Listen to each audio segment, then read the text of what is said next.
Hello everyone, welcome to environment IAS. दोस्तों, environment and ecology के the Hindu और Indian express के जितने भी आर्टिकल है पर डे वाइज उसको कंपाइल करके हम इस सीरीज में प्रेजेंट करते हैं। हमारी फ्लैगशिप सीरीज है।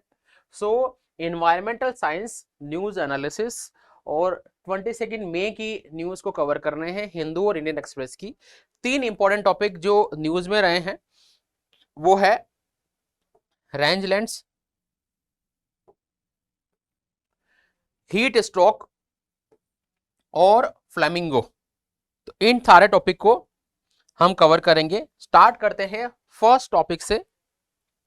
Half of the world's rangelands are degraded, united study finds out. तो दुनिया के 50% जो है रेंजलैंड जो है वो डिग्रेडेड हो गए हैं और यूनाइटेड नेशंस की स्टडी ये बताती है। तो हम एक्सप्लोर करेंगे कि रेंजलैंड क्या होती है। ये हमारे लिए सीखने वाली टर्म है एनवायरमेंट इकोलॉजी की। सो लेट अस एक्सप्लोर कि रेंजलैंड क्या होते हैं। बेसिकली पास्चर लैंड जो है या घास के जो चरागाह है उनको रेंजलैंड कहा जाता है। तो आपको याद रखना है रेंजलैंड इज पास्चर लैंड। तो दुनिया में जितने भी घास के मैदान हैं, चाहे वो ट्रॉपिकल एरिया में है चाहे वो टेम्परेट एरिया में है, उनको रेंजलैंड कहा जाता है। सो व्हाट आर रेंजलैंड, तो मैं आपको ब्रीफली एक्सप्लेन कर देता हूं।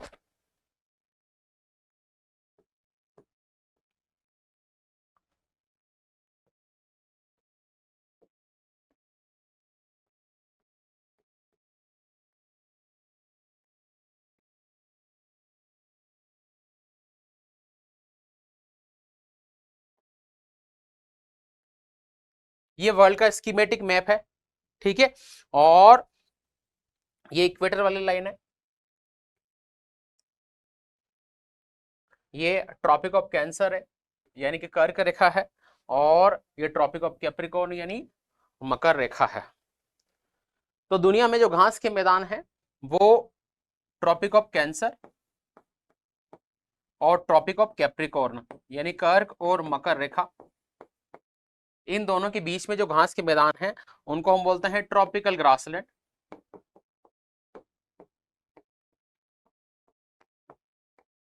और ट्रॉपिक से ऊपर जो भी घास के मैदान है ऊपर या यहाँ जो है ट्रॉपिक ऑफ कैप्रिकॉर्न से नीचे, उनको बोलते हैं टेम्परेट ग्रासलैंड।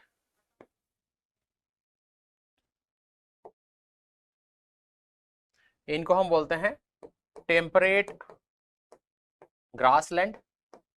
ये भी है टेम्परेट ग्रासलैंड, इसके नीचे वाला टेम्परेट ग्रासलैंड। तो आपने घास के मैदानों के नाम सुने होंगे, सवाना, सवाना घास के मैदान। तो सवाना घास के मैदान जो है ट्रॉपिकल ग्रासलैंड है।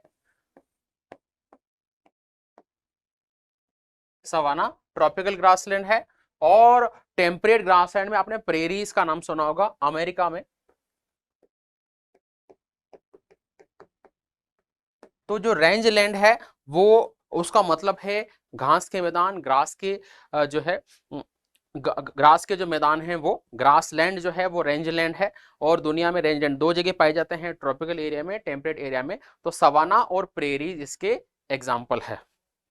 यहां पर ये चीज इसको एक्सप्लेन कर रखी है।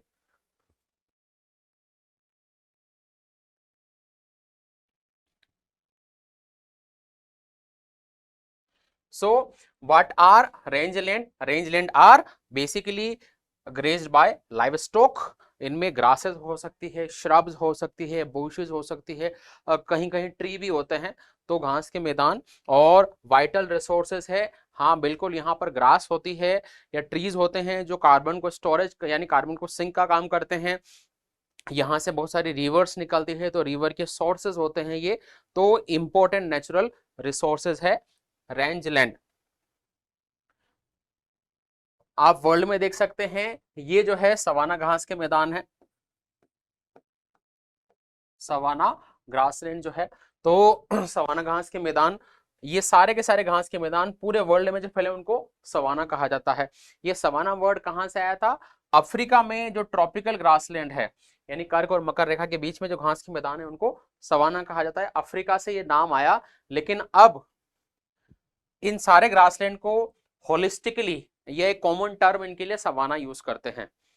तो सवाना जो है, सवाना को वेनेजुएला में लानोस कहा जाता है, ब्राजील में कैंपोस कहा जाता है। सवाना को जो है अफ्रीका में अलग अलग नामों से कानो कहा जाता है, सैलिसबरी कहा जाता है, या ऑस्ट्रेलियन सवाना कहा जाता है। तो ये सारे क्या है, रेंज लैंड है। ठीक है, तो लानोस वेनेजुएला, कैंपोस ब्राजील, कानो सैलिसबरी इन अफ्रीका और ऑस्ट्रेलियन सवाना ये ट्रॉपिकल ग्रासलैंड या उष्ण कटिबंधीय घास के मैदान है। और इनके लिए जो होलिस्टिकली एक कॉमन टर्म यूज की जाती है वो सवाना है। तो एक रेंज लैंड तो ये है। दूसरा है टेम्परेट ग्रासलैंड, यानी कि ट्रॉपिक ऑफ कैंसर और ट्रॉपिक ऑफ कैप्रिकॉर्न, इन दोनों लाइन के ऊपर यहां जो घास के मैदान है और इसके नीचे यहां जो घास के मैदान है, इनको जो है क्या कहा जाता है, टेम्परेट ग्रासलैंड कहा जाता है। ये इनके लिए कॉमन टर्म यूज करते हैं स्टेपी, कॉमन टर्म यूज करते हैं स्टेपी। स्टेपी क्या है, टेम्परेट ग्रासलैंड है। Now common term steppe use की जाती है, और ये स्टेपी टर्म आई थी यूरेशिया से। ये यूरेशिया में जो घास के मैदान है उनको स्टेपी कहा गया और वहीं से ये इस टर्म का जन्म हुआ। तो टेम्परेट ग्रासलैंड के लिए कॉमन टर्म है स्टेपी। इसको दुनिया में अलग अलग जगह पे अलग अलग नाम से पुकारा जाता है। जो नॉर्थ अमेरिका में यहाँ पर स्टेपी को कहा जाता है प्रेरीज, नॉर्थ अमेरिका में स्टेपी को प्रेरीज कहा जाता है। इसके अलावा यूरेशिया में स्टेपी कहा जाता है, हंगरी में पोस्टाज कहा जाता है, हंगरी में पोस्टाज कहा जाता है। इसके भी बहुत सारे लोकल नेम हैं। साउथ अफ्रीका में, ये दक्षिणी जो अफ्रीका है वहां पर वेल्स कहा जाता है, और ऑस्ट्रेलिया में डाउन्स कहा जाता है, ऑस्ट्रेलिया में डाउन्स कहा जाता है। तो स्टेपी के लोकल नाम हैं अलग अलग। अमेरिका में प्रेरीज, ठीक है, यहां पर हंगरी में पुस्टास, साउथ अफ्रीका में वेल्स, ऑस्ट्रेलिया में डाउन्स कहा जाता है। तो यहां आप देख सकते हैं, जो यूरेशिया में स्टेपी कहा जाता है इसको, टेम्परेट ग्रासलैंड को या शीतोष्ण कटिबंधीय घास के मैदानों को, नॉर्थ अमेरिका में प्रेरीज, अफ्रीका में जो है साउथ अफ्रीका में वेल्स, हंगरी में पुस्टास, साउथ अमेरिका में पंपास और ऑस्ट्रेलिया में डाउन्स कहा जाता है। तो ये सारे बेसिकली क्या है, ये सब रेंज लैंड है। तो याद रखना है, ग्रासलैंड को रेंज लैंड कहा जाता है। और दुनिया के सारे ग्रासलैंड को हमने 5 मिनट में कवर भी कर लिया है। बहुत सारे क्वेश्चन आते हैं यहाँ से, स्टेट पीसीएस में, SSC, railway, banking, in exam में बहुत सारे क्वेश्चन आते हैं। यूपीएससी भी कई बार इससे क्वेश्चन पूछती है, तो थोड़ा सा इसको ध्यान में रखना है।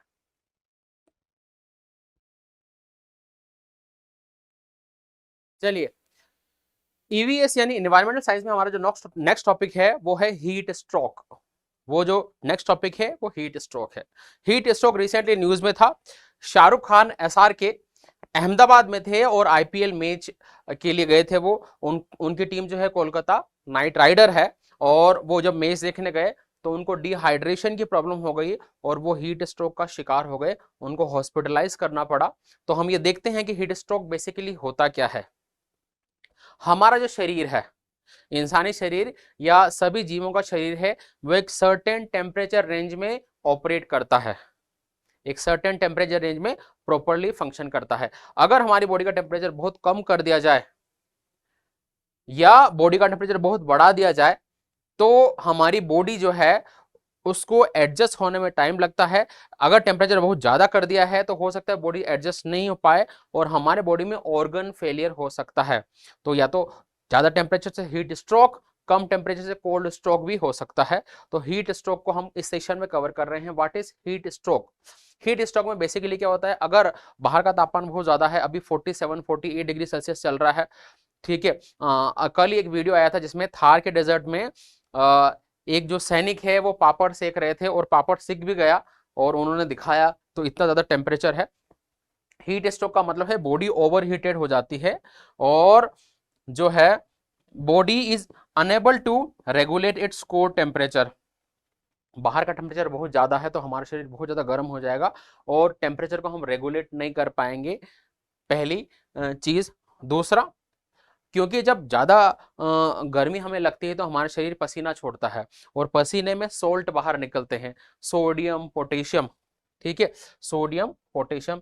तो आप कभी भी ये देखना बहुत ज़्यादा पसीना आता है ना तो हम परेशान हो जाते हैं, क्योंकि बॉडी का जो सॉल्ट बैलेंस है वो इम्बैलेंस हो जाता है। शरीर के अंदर सॉल्ट है, सोडियम पोटेशियम, ये जो अगर बहुत सारा सॉल्ट बाहर निकल जाएगा तो बॉडी में सॉल्ट बैलेंस बिगड़ जाता है, तो सॉल्ट इम्बैलेंस हो जाता है, तो एक तो बॉडी ओवर हीटेड हो जाती है, ठीक है, दूसरा सॉल्ट इम्बैलेंस हो जाता है, तीसरा ऑर्गन डैमेज हो सकता है।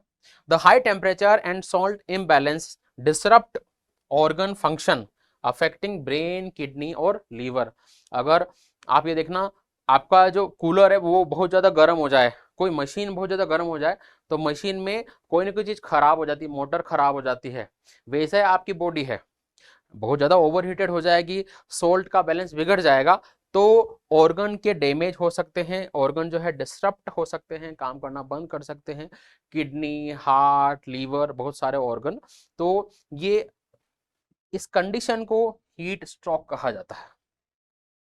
फॉर्चुनेटली जो है शाहरुख खान को हॉस्पिटल से छुट्टी मिल गई है, अब वो स्वस्थ है, लेकिन हीट स्ट्रोक जो है, क्योंकि बहुत ज्यादा ग्लोबल वार्मिंग, क्लाइमेट चेंज हो रहा है, उसकी वजह से बहुत सारे लोगों को हीट स्ट्रोक की प्रॉब्लम फेस करनी पड़ रही है। तो ये जो बेसिक कॉन्सेप्ट है वो हीट स्ट्रोक का है, और ये हीट वेव की वजह से और एक्सेसिव गर्मी की वजह से ऐसा हो रहा है। तो हीट स्ट्रोक का जो कॉन्सेप्ट है वो ये है, हाई बॉडी टेम्परेचर हो जाता है, कॉग्निटिव इश्यूज का मतलब आपको सोचना समझने की शक्ति कम हो जाती है, नौसिया और डिहाइड्रेशन, जैसे शाहरुख खान को डिहाइड्रेशन हो गया था, नाक में से खून निकलने लग जाता है, ब्रीदिंग डिफिकल्टी आती है, तो ये सारे सिम्टम्स है हीट स्ट्रोक के। अगर आप पिछले कुछ साल के डेटा देखोगे तो आप पाओगे कि जो हीट स्ट्रोक से जो डेथ हुई है वो इस तरीके से आप देख सकते हो कि 2010 में 269, 2013 में 1433, 2015 में 2040। तो हीट स्ट्रोक से जो है डेथ्स जो है के डेटा है ये, और ministry of earth sciences NDMA की वेबसाइट से ये डेटा लिए हैं। तो हीट स्ट्रोक से काफी सारी डेथ हो जाती है, स्पेशली उन लोगों की जो गर्मी में रोड पे या कई सारे जो है वेजेस का काम कर, लेबर का काम करते हैं या दुकानें वगैरह लगाते हैं, उन लोगों को ज्यादा खतरा है। तो ये बेसिक कॉन्सेप्ट था हीट स्ट्रोक का। आगे बढ़ते हैं और नेक्स्ट इंपॉर्टेंट टॉपिक लेते हैं। दोस्तों, एमिरात की एक जो फ्लाइट थी, एक एयरक्राफ्ट था, वो यात्रियों को जो है मुंबई लेके आ रहा था, और इस फ्लाइट के सामने जो है फ्लेमिंगो पक्षियों का एक पूरा पूरा झुंड जो इसके सामने आ गया और इस फ्लाइट से टकरा गया। 30 फ्लेमिंगो जो है, 30 फ्लेमिंगो जो है उसी टाइम पर गिर के मर गए। तो ये एक बड़ा इंसिडेंट हुआ था और इसी की इन्वेस्टिगेशन चल रही है। इस पर हिंदू में आर्टिकल आया था, collision with jet kills nearly 30 flamingo, page number 1 पर 22 तारीख को हिंदू में इसको हम कवर कर रहे हैं। तो फ्लाई एमिरेट्स की जो फ्लाइट थी उस मुंबई में ये हादसा हुआ, और ऐसा पहली बार हुआ कि इतने बड़े स्केल पर जो है पक्षी मरे हैं, 30 फ्लेमिंगो मरे हैं। तो फ्लेमिंगो एज ए बर्ड जो है इंपॉर्टेंट हो जाता है हमारे लिए। अब आप ये देखो फ्लेमिंगो वहां पे कहाँ से आए थे। तो बेसिकली फ्लेमिंगो जो बर्ड है वो साइबेरिया से आते हैं भारत में, साइबेरिया से आते हैं 2 बार, एक तो आते हैं मई के महीने में और एक आते हैं नवंबर के महीने में। साइबेरिया से मई और नवंबर के महीने में ये फ्लेमिंगो आते हैं, और ये आते हैं रन ऑफ कच्छ में।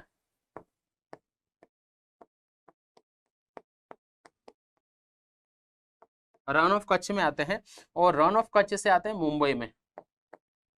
मुंबई के आसपास जो वेटलैंड है, जैसे थाने क्रीक का नाम सुना होगा आपने, थाने क्रीक, इन सारे एरिया में आते हैं। तो आप ये कह सकते हो कि फ्लेमिंगो पक्षी जो है वो मेनली माइग्रेट होते हैं साइबेरिया से, रन ऑफ कच्छ में जाते हैं और वहां से होते हुए मुंबई के वेटलैंड में आते हैं। तो ये पक्षी जो है, ये बर्ड थे, वो वहीं से आ रहे थे रन ऑफ कच्छ से, और ये जो है फ्लाइट से टकरा गए। अब जनरली जो है बर्ड फ्लाइट से नहीं टकराता है, तो ऐसा क्यों हुआ, तो इसकी इन्वेस्टिगेशन चल रही है। कुछ थ्योरीज है वो प्रपोज की जा रही है कि ऐसा हुआ होगा। वो 2 थ्योरी है कि पावर लाइन डिसओरिएंटेशन और वेटलैंड डिस्टरबेंस की वजह से ऐसा हुआ होगा। पावर लाइन डिसओरिएंटेशन का मतलब क्या है? इसका मतलब यह है कि कुछ एनवायरमेंटलिस्ट ये कह रहे हैं कि जिन वेटलैंड के आसपास ये फ्लेमिंगो जा रहे थे वहां पर जो पावर लाइन थी, जो बिजली की लाइन होती है, वो नई लाइन लगाई थी और लाइन से रेडिएशन निकलते हैं। ये रेडिएशन बर्ड के उड़ने को अफेक्ट करते हैं, बर्ड की डायरेक्शन सेंस को अफेक्ट करते हैं। तो पावर लाइन की रेडिएशन से ये पक्षी जो है, ये बर्ड अपने रास्ते से भटक गए और फ्लाइट के जाके टकरा गए। एक थ्योरी तो ये कही जा रही है। दूसरी थ्योरी ये कही जा रही है कि वेटलैंड डिस्टर्बेंस का मतलब ये है कि जो आर्द्र भूमि है, जो वेटलैंड है, उनको बहुत ज्यादा वो डिग्रेड हो गए हैं और कई सारे वेटलैंड को नुकसान पहुंचा है। तो बर्ड जिन वेटलैंड पे जाना चाहते थे उनको वो मिले नहीं, तो वो डिसओरिएंटेड हो गए और दूसरी जगह जो है चले गए, इसकी वजह से टकरा गए। ये दो थ्योरी प्रपोज की गई है, एक्चुअल थ्योरी अभी आनी बाकी है। तो ये कयास लगाए जा रहे हैं। फ्लेमिंगो के बारे में थोड़ा सा देखते हैं। माइग्रेशन रूट हमने देख लिया है। बॉम्बे जो है इनका एक बड़ा हैबिटेट है। अगर हम फ्लेमिंगो बर्ड की बात करें तो दुनिया में फ्लेमिंगो की 6 स्पीसीज है। ये 6 स्पीसीज है उसमें ग्रेटर फ्लेमिंगो, इसके अलावा American flamingo, lesser flamingo, Andean flamingo, Puna flamingo और चिलियन फ्लेमिंगो। ये फ्लेमिंगो की 6 स्पीसीज है। इनमें से ग्रेटर फ्लेमिंगो और लेसर फ्लेमिंगो ये दोनों इंडिया में मिलते हैं। इसके अलावा बाकी जो 4 फ्लेमिंगो है वो इंडिया में नहीं मिलते हैं। तो हमें ध्यान रखना है कि इंडिया में ग्रेटर और लेसर फ्लेमिंगो मिलते हैं। अमेरिकन फ्लेमिंगो कहां पर मिलेगा? नॉर्थ अमेरिका में और जो कैरिबियन द्वीप समूह यानी वेस्ट इंडीज वाले जो कंट्री है वहां पर मिलेगा। एंडियन, पूना और चिलियन फ्लेमिंगो ये मिलता है साउथ अमेरिका में। तो थोड़ा सा ध्यान रखना है कि ऊपर वाले तीनों साउथ अमेरिका में, ग्रेटर और लेसर इंडिया में, और अमेरिकन फ्लेमिंगो जो है यूएसए और कैरिबियन द्वीप समूह में मिलता है। इसको कैरिबियन फ्लेमिंगो भी कहते हैं। तो फ्लेमिंगो की 6 स्पीसीज है। और इस न्यूज में हमारे लिए ज्यादा इंपॉर्टेंट है कि फ्लेमिंगो के बेसिक्स को आप कवर करें। फ्लेमिंगो जो है दो है, ग्रेटर और लेसर। ग्रेटर फ्लेमिंगो तो नाम से पता लग रहा है साइज में ये बड़ा होता है, सबसे बड़ा फ्लेमिंगो होता है। Greater flamingo is state bird of Gujarat, ये याद रखना है, गुजरात का राज्य पक्षी है ये, स्टेट बर्ड ऑफ गुजरात है। हैबिटेट कहाँ मिलेगा? तो ये वेटलैंड में जो है, रिवर्स, लेक के आसपास। डाइट क्या है? तो फ्लेमिंगो जो है, ग्रेटर फ्लेमिंगो अलगी को खाता है, यानी कि ग्रास को खाता है और साथ में इंसेक्ट्स को भी खाता है। तो आप ये कह सकते हो कि हाँ, ये वेज और नॉन वेज दोनों को खा लेता है। डिस्ट्रीब्यूशन जो है ये बहुत सारे एशियन कंट्रीज में मिलता है, मिडिल ईस्ट में मिलता है। तो डिस्ट्रीब्यूशन को याद रखने की जरूरत नहीं है ग्रेटर फ्लेमिंगो की। अगर आप लेसर फ्लेमिंगो की बात करेंगे तो नाम से पता लग रहा है, लेसर का मतलब साइज जिसकी कम हो। तो 6 फ्लेमिंगो स्पीसीज में सबसे छोटी साइज का, स्मॉलेस्ट साइज, लेकिन पॉपुलेशन सबसे ज्यादा। तो लार्जेस्ट ग्लोबल पॉपुलेशन, साइज सबसे छोटी, पॉपुलेशन सबसे ज्यादा। इसकी खास बात यह है लेसर फ्लेमिंगो की, जो इसका टो है, यानी कि पांव का जो टो होता है, वहां पर जो है एक कलर का शेड दिखता है, जो इसकी यूनिकनेस है। तो इसके हिंड टो होता है या हेलुक्स होता है, जो इसकी यूनिकनेस है। हैबिटेट अगेन ये वेटलैंड में मिलेगा आपको। डाइट ग्रेटर के जैसे ही ये अलगी खाता है और इंसेक्ट्स खाता है, यानी कि वेज और नॉन वेज दोनों खा लेता है। ब्रीडिंग जो है तो ये मोनोगेमस है। मोनोगेमस का मतलब लेसर फ्लेमिंगो हमेशा पेयर में मिलेगा, कपल में ये रहते हैं। तो इस तरीके से ग्रेटर और लेसर फ्लेमिंगो याद रखना है। ग्रेटर फ्लेमिंगो जो है गुजरात का स्टेट बर्ड है। तो ये फ्लेमिंगो के बारे में बेसिक जानकारी है। इसके अलावा एक चीज और ध्यान रखना जो सबसे इंपॉर्टेंट है, कंजर्वेशन स्टेटस। तो फ्लेमिंगो को IUCN की रेड डेटा बुक में कहां पर रखा गया है? ग्रेटर फ्लेमिंगो को IUCN की रेड लिस्ट में लीस्ट कंसर्न कैटेगरी में रखा गया है। लीस्ट कंसर्न कैटेगरी में उन फ्लोरा और फोना को रखा जाता है जिनके बारे में बहुत ज्यादा चिंता करने की जरूरत नहीं, जिनकी संख्या काफी ज्यादा है, तो no need to worry about them. Lesser flamingo की बात करें तो इनको नियर थ्रेटन्ड कैटेगरी में रखा गया है। तो लीस्ट कंसर्न से ऊपर वाली जो कैटेगरी है वो नियर थ्रेटन्ड है। ठीक है, तो नियर थ्रेटन कैटेगरी में है लेसर फ्लेमिंगो। ये दोनों आपको याद रखना है, वेरी इंपॉर्टेंट। अगर फ्लेमिंगो के बारे में एक चीज जो इंपॉर्टेंट है वो ये है, greater, least concern, lesser, near threatened. ठीक है, तो ये हमारे एनवायरमेंटल साइंस के जो है इंपॉर्टेंट टॉपिक थे। 3 टॉपिक हमने कवर किए हैं। क्लास को शेयर करें, लाइक करें। Thank you very much.